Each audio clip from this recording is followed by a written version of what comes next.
So when we talk about the 13 moon cycle in Cree, first of all, let's talk about the word for moon itself, which is actually kiskinohamâtowin, which translates to night sun. Kiskinoh is night or darkness, and pisim is sun.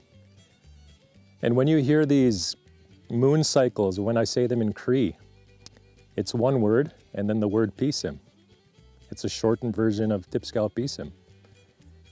So when we talk about 13 moons, a lot of people expect there to be a 13th moon every single year. And I've actually had people come up and ask, Tyler, what's that 13th moon? What's the name of the 13th moon? But you can't really give an answer because the 13th moon only happens every few years. So in an actual moon cycle, it's a little over 12 moons every year, but roughly after 2.5 years, 3 years, we see that 13th moon. Actually, I think the English word for that moon is blue moon. And that's where that phrase, once in a blue moon, comes from.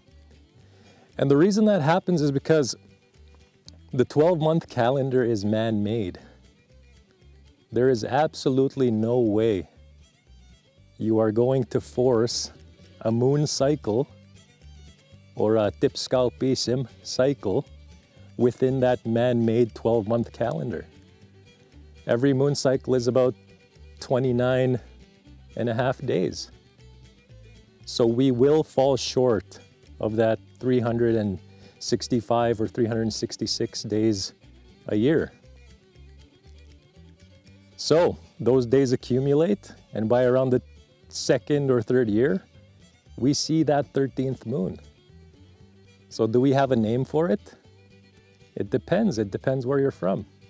What's happening in that region that you live in? What's happening on the land? How is it connected to that moon cycle? So it doesn't necessarily have a name. You could call it whatever you want to call it. But most people call it a blue moon.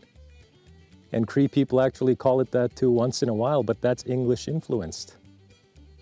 Pisim, blue moon. But really it depends on who you ask, which region they're from.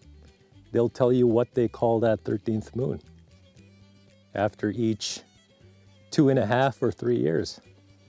We don't have 13 moons every single year. We have that 13th moon every 2.5 to 3 years.